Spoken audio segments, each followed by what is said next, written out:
Bila mana 4 perkara ini terjadi, selamatkan diri sendiri dan juga orang-orang yang dekat dengan kita. Apa 4 perkara itu?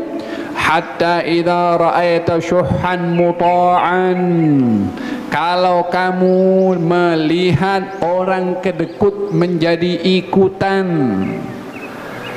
Al-bakhil menjadi ikutan. Macam mana bakhil menjadi ikutan? Orang bakhil tak merasa bakhil. Orang bakhil diikuti oleh orang ramai punya sifat bakhil, sehingga apa yang menjadi hak orang pun juga tidak diberikan, dan tidak pun orang merasa pelik tengok kepada orang bakhil.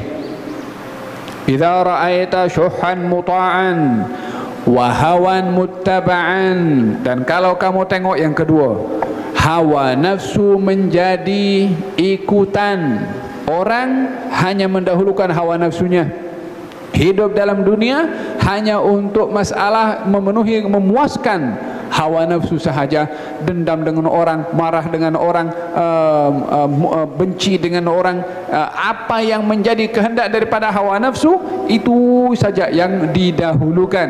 Wa hawan muttaba'an, kemudian wa dunyan mu'tharah, dan kalau kamu melihat ramai manusia mendahulukan dunia berbandingkan agama, yakni agama letak tepi, yang penting dunia untuk mencapai kedudukan tinggi, rasuah tak apa, yang penting saya dapat jawatan itu, nak dapat ini projek, ya Allah jolok sini, yang penting dapat dia punya keinginannya. Falhasil untuk mendapatkan keduniaan apa saja dilakukan, hatta walaupun melanggar kepada agama.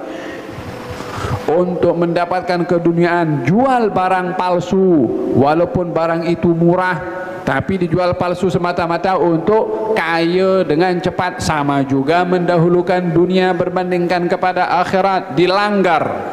Hal-hal yang bersifat dengan yang benar dalam agama dilanggar. Untuk menjual barang dia bersumpah wallahi, tujuannya adalah untuk menjual barangnya supaya laku. Dan semua hal-hal yang agama dilanggar semata-mata untuk mendapatkan keduniaan, bahagian daripada 3 atau 4 sifat yang disebutkan oleh Nabi SAW. Yang terakhir adalah wa i'jab kulli dhi ra'yin bi ra'yih, dan bila mana orang merasa ta'ajub dengan pandangan dan pendapatnya sendiri, saya paling betul, yang lain salah. Bila mana dia berhadapan dengan orang yang berbeza pandangan dengan dia, dia kena mesti mengalahkan pandangan orang itu. Nak mencabar berdebat untuk menjatuhkan pandangan, dan mesti ikut pandangan dia seorang. Wa ijab kulli dhi ra'yin bi ra'yih. Kalau 4 ini terjadi, alaika bi khassati nafsik, atau alaika bi nafsik, hendaklah kamu jaga diri kamu, hendaklah kamu selamatkan diri kamu. Ya, ini ayat tadi nih. Nak selamatkan diri sendiri, teruskan dalam mengajak kepada kebaikan, mencegah kepada kemungkaran. 4 ini bila mana terjadi, selamatkan diri sendiri.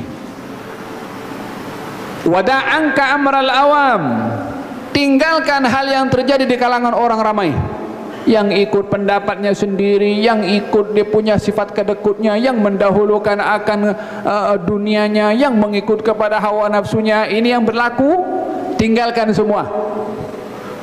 Enta selamatkan diri sendiri.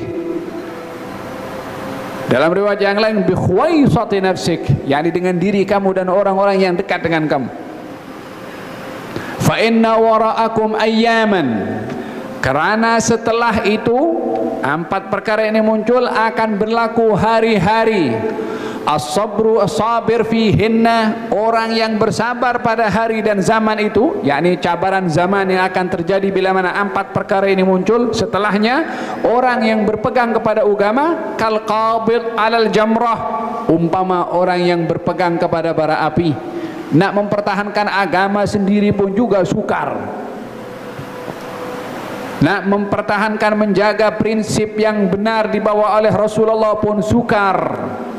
Sehingga orang Islam pun akan berpegang dengan Islam itu sendiri sangat sukar. Zaman itu akan terjadi, dan benihnya sudah muncul di zaman kita sekarang.